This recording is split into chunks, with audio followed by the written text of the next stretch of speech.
మామిడిపళ్ళ రుచులే కాదు, కపిల్ వారి 30 సంవత్సరాల నాణ్యత మరియు నమ్మకం. మేడం చాలా సింపుల్గా ఉంటుంది. హంగు ఆర్భాటాలు గిట్లేముండే మేడం తాన. భజనలకు జోకులకు మస్తు దూరం మేడం. చాలా డిసిప్లిను, చాలా స్ట్రిక్ట్గా ఉంటుంది అని తెలంగాణ షెయి పార్టీ ఇన్ఛార్జి మీనాక్షి మేడంను మొగులుకెత్తిన షెయి పార్టీ లీడర్లు ఇప్పుడు మేడం మీద గరం గరం అవుతున్నారట. ఈమె ఎన్నడు పోతుందో తెలంగాణకించన్నంత సలసల మసులుతున్నారట. మరి గాళ్లకు గంతగానం కోపం వచ్చే పని మీనాక్షి మేడం ఏం చేసింది? అసలు గీ పంచాది ముచ్చట ఏందనేది పురాగా తెలవాలంటే గీ ముచ్చట పురాగా చూసిరా పోన్రి. ఇన్ఛార్జి అయితే పార్టీ వ్యవహారాలను చూసుకోవాలే గాని సర్కారు వ్యవహారాల సొచ్చుడైంది అని తెలంగాణ షెయి పార్టీ ఇన్ఛార్జి మీనాక్షి మేడం మీద మస్తు కోపంతో ఉన్నారట షెయి పార్టీలున్న కొందరు లీడర్లు. సెంట్రల్ యూనివర్సిటీ పంచాది ముచ్చట మీద సెక్రటేరియట్ల మీటింగ్ పెట్టుడే వాళ్ళ కోపానికి కారణమట. సెక్రటేరియట్ అనేది సర్కార్కు సంబంధించింది.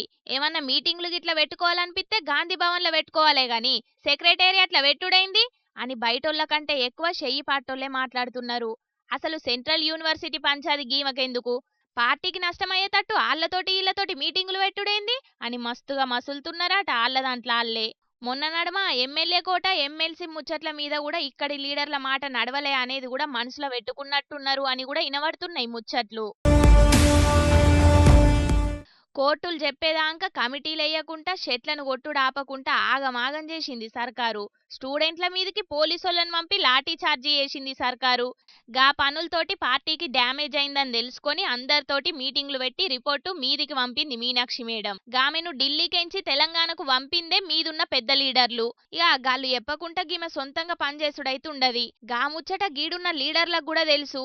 అయినా కూడా ఆమె తెలంగాణకించి ఓవుడే కావాలే అన్నంత కోపంతో ఆమెను టార్గెట్ చేసిండ్రట తెలంగాణ షెయి పార్టీలున్న కొందరు లీడర్లు.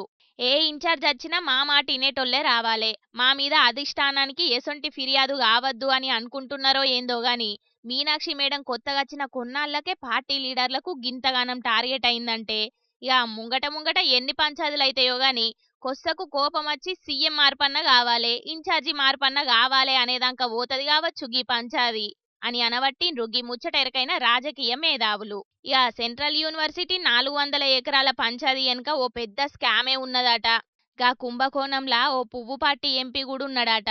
గవన్నీ ముచ్చట్లను ఓ రెండొద్దుల్లా బయట పెడతానని అంటున్నాడు కేటీఆర్ అన్న. ఇక మరి గదెంత పెద్ద పంచాది అవుతుందో, ఎవల పేర్లు బయటకు వస్తాయో చూడాలే మరి. జగనన్న సీఎం ఉన్నప్పుడు దినాంగా ఆనొచ్చేది కెమెరాలకు. కానీ కొన్నొద్దుల సంధి ఏపీ పాత సీఎం జగనన్న కెమెరా కళ్ళకు గానత్తనే లేడు. మరి బెంగళూరులో ఉన్నాడా లేకపోతే ఏపీలోనే ఉన్నాడో అని రంది పడేటోళ్ళందరికీ ఇది నిజంగా గుడ్ న్యూసే కావచ్చు. ఇవాళ బెంగళూరుకెంచి హెలికాప్టర్ వేసుకొని రాప్తాడు నియోజకవర్గంలో దిగిండు వైఎస్ జగనన్న. ఇక సీఎం బాబు సార్కే కాకుండా ఏపీ పోలీసులకు కూడా పెద్ద వార్నింగే ఇచ్చిండు. మరి గా వార్నింగ్ ఏందో గా ముచ్చటేందో పురా కరుసుకొని రాపోండ్రి. జీవిడిసిన పంకపార్టీ కార్యకర్త లింగమయ్య కుటుంబాన్ని పరామర్శించేతందుకు బెంగళూరుకెంచి హెలికాప్టర్ వేసుకొని ఇవాళ రాప్తాడుకొచ్చిండు జగనన్న. ఇక జగనన్న అత్తున్నాడని తెలవంగానే చాలా మంది కార్యకర్తలు వచ్చిండ్రు. గా మందిల జగనన్నకు వశంగాలే అనుకోరాదుండ్రి. ఇక లింగమయ్య కుటుంబాన్ని పరామర్శించి వాళ్లకు ధైర్యం చెప్పినాక మైకుల ముంగటికొచ్చి మాట్లాడుకుంటా గప్పట్ల నేరాలు ఘోరాలు అంటే బీహార్ రాష్ట్రం యాదొచ్చేది గాని ఇప్పుడు ఏపీ రాష్ట్రమే యాదొచ్చేటట్టయింది అని బాబు సారు పాలన మీద గరమైండు జగనన్న. రాష్ట్రం పూర్వపు రోజుల్లో బీహారు గురించి మాట్లాడుకునే వాళ్ళం. ఈ రోజు ఉన్న రాష్ట్రంలో ఉన్న పరిస్థితులు చూస్తే ఈ బీహారు ఇటువంటి రాష్ట్రాలన్నీ ఎక్కడికో పోవాలి. ఆంధ్ర రాష్ట్రం పరువును దేశంలో కన్నా కూడా రోడ్డును పడేసిన పరిస్థితులు ఈ రాష్ట్రంలో ఈ రోజు చంద్రబాబు నాయుడు గారి పరిపాలనలో కనిపిస్తా ఉన్నాయి. రాష్ట్రంలో ఉన్న పంకపార్టీ లీడర్ల మీద కూటమి సర్కారు పగబట్టి అక్రమ కేసులు పెట్టి లోపటెత్తుంది అనుకుంటా వరుసగా జైలుకు పోయిన పంకపార్టీ లీడర్ల పేర్లు చదివిండు జగనన్న. వీళ్ళకు నచ్చని నాయకులందరినీ కూడా ఒక పద్ధతి ప్రకారము కేసుల్లో ఇరికించి జైళ్ల పాలు చేసే కార్యక్రమము, చంపించే కార్యక్రమాలు దగ్గర నుండి చంద్రబాబు నాయుడు గారు చేస్తా ఉన్నారు. మొన్ననే పోసాని కృష్ణమురళిని చూశాం. పోసాని కృష్ణమురళి అనే వ్యక్తి సినిమాలో దర్శకుడు. ఆ మనిషి చేసిన తప్పల్లా ఏమిటంటే నంది అవార్డు తనకు ఇస్తే నంది అవార్డును తాను తీసుకోకుండా కుల వివక్ష పాటిస్తున్నారు అని చెప్పి ఒక స్టేట్మెంట్ ఇవ్వడం ఆయన చేసిన తప్పు. మాజీ లోక్సభ సభ్యుడు నందిగాం సురేష్ పై తప్పుడు కేసులు పెట్టి ఏకంగా 145 రోజులు అతన్ని జైల్లో పెట్టడం కూడా చేశారు. మాజీ ఎమ్మెల్యే పిల్లని రామకృష్ణారెడ్డి ఇతని మీద కూడా కుట్రపూరితంగా తప్పుడు కేసులు పెట్టి 55 రోజుల పాటు ఇతన్ని కూడా జైల్లో పెట్టించే కార్యక్రమాలు చేశారు. ఇప్పటికి 50 రోజుల నుంచి వంశీని కూడా జైల్లో పెట్టించే కార్యక్రమాలు చేశారు. ఇలా రాష్ట్రం మొత్తం మీద రెడ్ బుక్ పరిపాలన సాగిస్తా ఉన్నారు. మీరు ఏసేటి అన్ని అందరు చూస్తున్నారు. శుభం కారటు వాడే రోజు దగ్గర పడ్డది మీకు అనుకుంటా బాబు సారుకు వార్నింగ్ ఇచ్చిండు జగనన్న. రాష్ట్ర వ్యాప్తంగా కూడా మీరు చేస్తా ఉన్న ఈ దౌర్జన్య కాండ త్వరలోనే ప్రజలు చూస్తా ఉన్నారు, దేవుడు చూస్తా ఉన్నాడు. ఖచ్చితంగా మీకు బుద్ధి చెప్పే పరిస్థితి త్వరలోనే వస్తుందని చెప్పి ఈ సందర్భంగా చంద్రబాబు నాయుడు గారికి గట్టిగా మందలిస్తూ చెప్తా ఉన్నా. ఇక గిదే ఫ్లోలా పోలీసులకు కూడా పెద్ద వార్నింగ్ ఇచ్చిండు జగనన్న. ఎవరైతే పోలీసులు చంద్రబాబు నాయుడు గారి మెప్పు కోసం ఎవరైతే టోపీ మీద ఉన్న సింహాలకు సెల్యూట్ చేయకుండా చంద్రబాబు నాయుడు గారికి వాచ్మెన్ల కింద పనిచేస్తా ఉన్న ఆ ప్రతి పోలీస్ అధికారికి చెప్తా ఉన్నా, ఎల్లకాలం చంద్రబాబు నాయుడు గారి పరిపాలన సాగదు. చంద్రబాబు నాయుడు గారి త్వరలోనే వస్తుంది. ప్రతి పోలీస్ అధికారికి కూడా చెప్తా ఉన్నా, మీ బట్టలు తీస్తామని చెప్పి ప్రతి పోలీస్ అధికారికి మీ యూనిఫామ్ తీయించి మీకు ఉద్యోగాలు లేకుండా చేస్తామని కూడా ఈ సందర్భంగా నీ అవ్వ బాబు సారు మీద కంటే జగనన్నకు పోలీసోళ్ళ మీదనే ఎక్కువ కోపం ఉన్నట్టున్నది కదా. బాబు సారు కంటే పెద్ద వార్నింగ్ ఇచ్చిండు పోలీసోళ్లకు. పోలీసోళ్లను వాచ్మెన్లు అంటున్నాడు, యూనిఫామ్ తీస్తామంటున్నాడు, కొలువులు తీసేస్తామంటున్నాడు. అధికారం పోయి ఏడాది కాక మున్పే పోలీసోళ్ల మీద గింతగానం కోపం ఎందుకో గాని గప్పుడు పంకపాటి అధికారంలో ఉన్నప్పుడు పోలీసోళ్లను ఎట్లా వాడినమనే ముచ్చట జగనన్న ఓ పరి యాద్ చేసుకుంటే మంచి ఉండు. కానీ తాత వస్తాడే అదరగొట్టి పోతాడే అన్నట్టు అన్న వస్తాడే వార్నింగ్ ఇచ్చి పోతాడే అన్నట్టే అవుతున్నది జగనన్న కథ. అత్తడు వార్నింగ్ ఇత్తడు బెంగుళూరు కోతాడు అని కారెడ్డలాడబట్టిండ్రు జగనన్న మాటలిన్న ఏపీ పబ్లిక్. హా పబ్లిక్, ఇప్పుడు మా ముసలి మోత వారు వచ్చే యాళ్ళైంది కదా, మరి పెద్ద మనిషి ఇయ్యాలేం వార్త పట్టుకత్తాడో ఓ పరి విలుద్దాం పాండ్రి. ఓ తాత ఏం చేస్తున్నవే? గాసు బుజ్జి అమ్మ, గాసు బుజ్జి రావాలి ధర తక్కువ మంట ఎక్కువ. గాసు బుజ్జి ముత్తుకో రాదురా, వచ్చకనేస్తాను బెల్లం కొచ్చిన రాజక్క. గాసు బుజ్జి అని ముత్తుకోవా? ఇంకో మొద్దును ఎత్తుకున్నట్టున్నావు. మొట్టు తింటావా? చిన్న తాంబేరం తినవచ్చా? మొత్తుకో. గాసు బుజ్జి వంగు గాసు బుజ్జి అమ్మ, గాసు బుజ్జి. అయ్యా తాగుడుకు పైసలు లేవేమో, ఇక ఇంట్లో ఉన్న గ్యాస్ బుట్టిని కూడా పోతం పెడుతున్నావు ముసలాడా. ఉన్న గ్యాస్ బుట్టిని అమ్మితే రేపటి సంది దేని మీద అంటుకుంటావే? ఓ ముసలాడా ఇనబడతలేదా? పిలిచేది నిన్నే, చెవులు ఇనబడతలేవా నీకు? గాసు బుజ్జి ఆడిచేదా తీర్చేదిరా. అది సిగ్గిల్లో బిగ్గిల్లో వాళ్ళు ఆన్లైన్ అంగట్లలో బువ్వ కొనుక్కొని తినే మోకంది. దానికి ఏమెరకరా మన గాజు బుజ్జి కట్టాలు? అది గట్లా మాట్లాడుతుంటే దానికి ఏమరకను నువ్వురా? అది కూర్చొని అన్ని చెప్తుంది ఇచ్చులు కచ్చకాలు. గాజు బుజ్జి చెప్తే అర్థమైతలేదా అనే నీకు? చక్కగా గ్యాస్ బుట్టి తీసుకుపోయి ఇంట్లో పెట్టుపో. రేపు నీ తాగుడుకు ఇంట్లో బోళ్ళు బొచ్చలు కూడా అమ్మేటట్టున్నావు కదా. నీ తాగుట్ల మన్నువాడా? మా తాగుట్ల మన్ను పడితే మీకే నట్టమే సుప్పనాథి మొఖం దానా. మా తాగుడు మీద వచ్చిన ఆమ్దాంతోనే కాదే సర్కారు నడిచేది, మీకు అందరికి పథకాలు ఇచ్చేది. ఆయన నేను తాగేదందుకు కాదే ఈ గాసు బుజ్జిని అమ్ముకునేది. నా కట్టం నాకున్నది. నీ వార్తలు నువ్వు చదువుకోవాలి కదా కొదానా. మరి ఎందుకు అమ్ముతున్నవే? అరే ఈ అర్థమయ్యేది దాన్ని ఆడ కూర్చుని పెట్టి వార్తలు ఎట్లా చదివిపిస్తాలో నాకైతే తెలుస్తలేదురా. ఈకలు తోకలు ఏం తెలియదు దీనికి. ఆడ కూర్చొని శనార్థులు వెడ్లైన్స్ అని అంటది, కానీ లోకం మీద వెడ్లైన్స్ ఏంటి అనేది దీనికి అసలుకే తెలియదు. అమ్మ అందాల బొమ్మ గాసు బుజ్జి మీద మళ్ళీ 50 రూపాయలు పెరిగినాయట.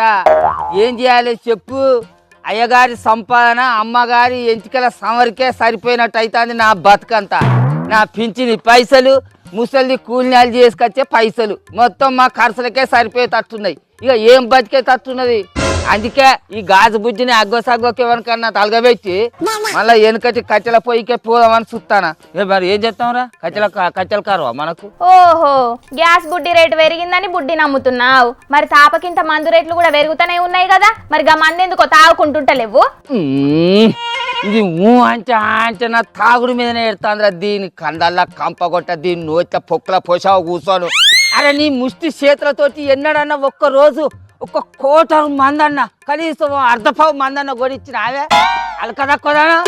ఏమైనా నా తాగుడు మీద ఎడతావేదా నువ్వు? అడిగిన దానికి చక్కగా జవాబు చెప్పు.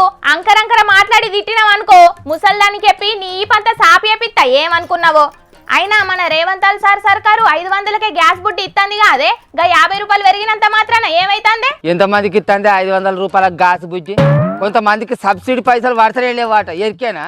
దేహ ఇదంతా కాదు. ఈ గాజు బుజ్జిని ఎవరికో ఒక్కరికి తరగబెట్టి అడవిలో పోయి 2 కచ్చమప్పులు తీసుకొచ్చుకున్నావు అనుకో, అయిపోయా. ఎట్లాగా ఆవు పెండ బాగానే పెడతాది.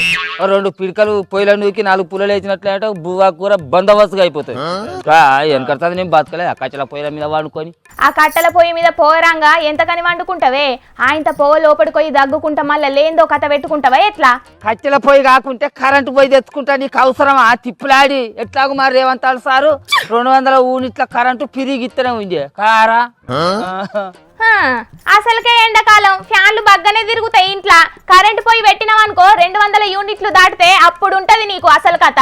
అరే నాయనా, నాకెంబడి కుక్కబడ్డట్టు నువ్వు నా ఎంబడి తలుపుకున్నవేందే? నీకు అవసరం ఆనే? మేము ఎత్తనో ఎలా తీసుకుంటావు? అసలు పంట వండకుండా మేము ఉపాసమే పంటాం, నీకు అవసరమా? నీ వార్తలు నువ్వు చదువుకో. అరే నువ్వేంద్రా తుమ్మ ముట్టుగా నిలబడ్డట్టు నేను దాంతో మాట్లాడుతుంటే అట్లా నిలబడి చూస్తాను మీదరా. మొత్తుకో గాసు బుజ్జి అను. గ్యాస్ బుడ్డి నడు నడు. దీన్ని ఏమన్నా ఇన్పసంతకాలు అమ్మదంప, ఇది బరువు అయితే ఎవరు కొంటట్లేరు. ఓ దుజ్జ తలకాయడా, ఈ బుజ్జిని ఇనుప సామాన్లోనికి అమ్మితే ఎన్ని రూపాయలు వస్తాయిరా? కళ్ళి పుట్టిన మందం కూడా రావు అలకదా కూడా. అందుకేనా అరా నిన్ను నీ పిల్లం ఊరికే తిట్టుకుంటే తంజేది ఈ రేవుదా కొమ్మకం లెక్క. మొత్తుకో గాజు బుజ్జి అను. గ్యాస్ బుడ్డి ఇక్కడ నిలబడి కాదు నడుచుకుంటానాలే. గాజు బుజ్జి నడు. గుద్దుతా చిన్న తాంబేడు తింటాడు మళ్ళీ తినమని. అయితే గ్యాస్ ఒక్కటే కాదే తాత, పెట్రోలు డీజిల్ రేట్లు కూడా 2 రూపాయలు పెరిగినాయి. గాజు అగో ఇన్నావరా అలకదా కూడా. రేపటి సంధి లూన బండిని కూడా మూలకు పెట్టాల్సిందే. నడు. అయ్యో పెరిగినాయి గాని పబ్లిక్ కు పెంచలేదే. ఆయిల్ కంపెనీ వాళ్ళకే పెంచిండ్రు సెంటర్ సర్కార్ వాళ్ళు. మనకు ఎప్పటి ధరకే పోతారట. ఏం పెంచుడో ఏందో. ఆ ఆయిల్ కంపెనీ వాళ్ళు అయినా ఊకుంటారా? రేపట్లో వాళ్ళు కూడా పెంచుడు మీద ఉండరా? ఎందుకు ఊకుంటారా? లెక్కకైతే అంతర్జాతీయ మార్కెట్ల ముడి చమురు ధర బగ్గ తక్కువైందటనే. పెట్రోలు డీజిల్ రేట్లు 5 రూపాయల దాకా తగ్గించాల్సింది పోయి ఆయిల్ కంపెనీ వాళ్ళకు 2 రూపాయలు పెంచిందట సెంటర్ సర్కార్ వాళ్ళు. మంచిగా ఉన్నది పో. అంతటా మరి గంటగానం తక్కువ ఉన్నప్పుడు మన కాడ ఒక 5 రూపాయలన్నా తక్కువ చేస్తే ఏమైంది కావచ్చు. గాసు బుజ్జిని అయితే అమాంతం 50 రూపాయలు పెంచిర్రు. వచ్చే దిన అంటే ఈ అధిక ధరలతోటి జనాలు సచ్చేది నచ్చేటట్టున్నాయి. ఇట్లా గ్యాస్ బుడ్డి తెచ్చిన వాడు ముసలి తీసుకొని వస్తాను చీపురు కట్టే. అవునా? అలక తక్కువ ఆగురా, దానికి దొరికేది నా సీట్ కింద మంట పెడతారు. చూసిండ్రా అనుల్లా, గ్యాస్ బుడ్డి ధర ఒక్కటే పారి 50 రూపాయలు పెరిగే వరకు మా తాత సొంటోళ్లకు గుండెల్లో బండెత్తేసినంత పని అవుతున్నదట. ఏం ధరలో ఏమో పోన్రి. ఇయ్యాల రేపు ఉప్పు పప్పు అన్నట్టు అన్నిటి ధరలు పెరగబట్టే. అదేందో గాని పెరుగుడైతే 50లు 100లు పెరుగుతాయి. ఉల్లా తగ్గుతేనేమో రూపాయి 2 రూపాయలు తగ్గిస్తారు. గీ ధరలు పెరుగుడంతా అమెరికా అధ్యక్షుడు ట్రంప్ పుణ్యమే అంటున్నారులా. మరిగా రేపు ఇంకెన్ని ధరలు పెరుగుతాయో ఎట్లా బతుకుతామో పోండి. ఇంకా ఈ ముచ్చట్లతో పాటు మీకోసం లిల్లిపుట్టు వార్తలు కూడా పట్టుకొచ్చిన, అవి కూడా చూసేయండి. ఇగో గీ బద్మాష్ గాన్ని చూసిండ్రా అనుల్లా? పట్టవగటిలే పార్కింగ్ చేసిన బండిని ఎట్లా చోరీ చేసిండో. చుట్టుముట్ట అన్ని స్కూటీలే ఉండే వరకు వీని కండ్లు మాత్రం రాయల్ ఎన్ఫీల్డ్ బండి మీద పడ్డాయి. అగ్గో ఎవ్వలకు అనుమానం రాకుండా మూతికి మాస్కు నెత్తికి టోపీ పెట్టుకొచ్చి ఈ స్క్రూ డ్రైవర్ అసొంటిదేదో తెచ్చి తాళాలు పెట్టే కాడ పెట్టి 2-3 దెబ్బలు గట్టిగా కొట్టి తిప్పిండు. గంతే ఇక దెబ్బకు లాక్ ఓపెన్ అయింది. ఇంకేందిగా బండి షాల్ చేసుకొని ఒకటే ఊరుకుడిగా యూపీలున్న ముజాఫర్ నగర్ లా జరిగింది ఇది. ఇక బండి ఓనర్ వచ్చి పార్కింగ్ లో చూసే వరకు బండి లేకపోయే వరకు ఓర్ని గిప్పుడే కదా నేను పార్కింగ్ చేసి దుఃఖంలోకి పోయినా, గింత లోపట్నే ఎవరు తీసుకుపోయినరని మస్తు పరిశాన్ అయిందట. ఇక ఆడున్న సీసీ కెమెరాలు చూసే వరకు గీ దొంగోడి బాగోతం అంతా బయట పడ్డది. ఇక ఎంబటే పోలీసుల్లో కంప్లైంట్ చేసే వరకు వాళ్ళు దొంగోని పట్టుకునే పనుల పడ్డారట. చూసిండ్రు కదా పబ్లిక్ దొంగలు ఎట్లా మోపైనరో.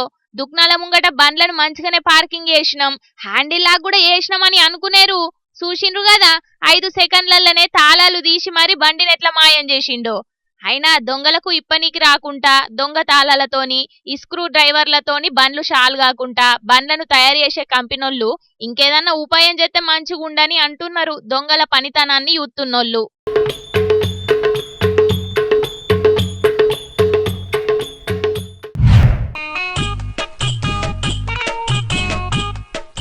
గిన్నొద్దులు రాకెట్ లెక్క దూసుకపోయిన బంగారం రేట్లు ఇప్పుడు రోజుకింత తగ్గుతున్నాయిలో. 5 ఒద్దులనే 3,000కు మీదనే తగ్గింది బంగారం ధర. గిన్నొద్దులు పెరిగిన రేట్లను చూసి తులం బంగారం ఖచ్చితంగా ₹1,00,000 మీదనే అవుతుందని అనుకున్నారు అందరూ. కానీ మొన్నటి సంది మార్కెట్లో బంగారం రేట్ అయితే దినం తగ్గుకుంటూనే వస్తుంది. ఇంకా మీరు పరిశానయ్యే ముచ్చటేందంటే ముంగట బంగారం ధర 55,000 నుంచి 60,000కు పడిపోతుందని అంటున్నారు కొందరు మార్కెట్ ఎక్స్పర్టులు. అయితే అమెరికా అధ్యక్షుడు ట్రంప్ పెంచిన ట్యాక్సులు చేయబట్టి స్టాక్ మార్కెట్లన్నీ డమాలైనాయి. ట్యాక్సులకు భయపడి బంగారం దందా చేసేటోళ్ళు కూడా పెట్టుబడులు పెడతలేరట. ట్యాక్సులు అడ్డగోలుగా పెంచే వరకు బంగారం మీద పెట్టుబడులు మొత్తం వెనుకకు తీసుకుంటున్నారట బిజినెస్ చేసేటోళ్ళు. అందుకే బంగారం రేట్లు కూడా తగ్గిపోతున్నాయట.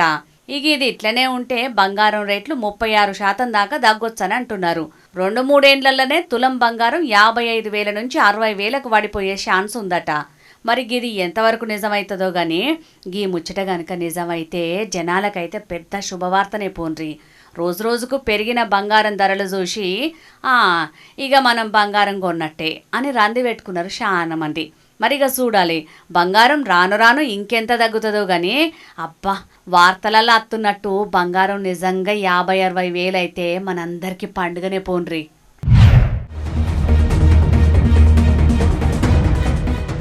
ఏఐ టెక్నాలజీతోని గ్రాఫిక్స్ చేసి సెంట్రల్ యూనివర్సిటీ భూమి ముచ్చట్ల పెద్ద రచ్చ చేసిండ్రు బీఆర్ఎస్ వాళ్ళని సర్కారోళ్ళు గట్టిగానే గరమైండ్రు కదా. ఇగో గా ముచ్చట మీద ఎమ్మెల్సీ కవితక్క ఏమంటున్నదో ఈనుండ్రి. ఆర్టిఫిషియల్ ఇంటెలిజెన్స్ కాదు, ఏఐ అంటే అనుమూల ఇంటెలిజెన్స్. ఏఐ అంటే అనుమూల ఇంటెలిజెన్స్. ఈ అనుమూల ఇంటెలిజెన్స్ వాడి మా కులగణను తప్పుదో పట్టించి బీసీ కులాలకు అన్యాయం చేసే ప్రయత్నం జరుగుతుంది తప్పితే ఇంకోటి కాదు. ఇన్నర్ కదా, ఏఐ అంటే ఆర్టిఫిషియల్ ఇంటెలిజెన్స్ కాదు, అనుమూల ఇంటెలిజెన్స్. బీసీ కులగణన మీద సీఎం రేవంత్ అన్న చేసిన సర్వేలన్నీ ఉత్తుత్తియే. బీసీలను మోసం చేయనీకి రేవంత్ సర్కార్ పనిచేస్తున్నది. అసెంబ్లీలో రిజర్వేషన్ బిల్లుకు ఆమోదం తెలిపి 4 వారాలైంది. దాని మీద ఇంకా క్లారిటీ లేదు. ఇక అనుమూల ఇంటెలిజెన్స్ పేరు మీద రాష్ట్రంలో విధ్వంసం చేస్తున్నారని గరమైంది కవితక్క. అసెంబ్లీలో అంబేద్కర్ విగ్రహాన్ని పెట్టినట్టే జ్యోతిరావు పూలే విగ్రహాన్ని కూడా పెట్టాలని సర్కార్ను డిమాండ్ చేసుకుంటా ఒక్కరోజు నిరాహార దీక్ష చేసింది ఎమ్మెల్సీ కవితక్క. చూడాలి మరి ఈ ముచ్చట మీద సర్కారోళ్ళు ఏం ఆలోచన చేస్తారో గానీ కారు పార్టోళ్ళు 10 ఏళ్లు అధికారంలో ఉండగా జ్యోతిరావు పూలే విగ్రహాన్ని ఎందుకు పెట్టలే అని గరమైతుర్రు షేయి పార్టీ సర్కారోళ్ళు. మొత్తానికి సర్కారోళ్లకు ప్రతిపక్ష పోలకు నడుమ రోజుకో పంచాది గట్టిగానే అవుతుంది పోన్రి. ఈ ముచ్చట చెప్పేసిన, ఈ ముచ్చట కూడా చెప్పేసిన. అమ్మయ్య పబ్లిక్ తెచ్చిన కాడికి వార్తలన్నీ చెప్పేసిన. ఎట్లున్నాయి? మస్తుగా ఉన్నాయిలే. ఇక ఇవుల్లా తాజా పంట సమర్పించు ఎల్టీ జోర్దార్ వార్తలు. మళ్ళొచ్చే జోర్దార్ వార్తలల్లా మస్తు జోర్దార్గా అందరం కలుసుకుందాం. అప్పటిదాకా ఏం చేయాలన్నా ఎరకనే కదా, చూస్తూనే ఉండుండ్రి హెచ్ఎం టీవీ. అట్లనే ఇంకిన్ని మంచి వార్తల కోసం హెచ్ఎం టీవీ యూట్యూబ్ ఛానల్ను తప్పకుండా సబ్స్క్రైబ్ చేసుకోండి. గిసొంటి ముచ్చట్లు ఆడ మస్తుగుంటాయుల్లా. అన్ని ముచ్చట్లు మీ దాకా చేరాలంటే తప్పకుండా గంట కొట్టుండ్రి, లైక్ చేయండి. ఈ ముచ్చట్లను మీ దోస్తులందరికీ షేర్ చేయండి. ఏమంటున్నాం? సరే మరి ఉంటా, టాటా, నమస్తే.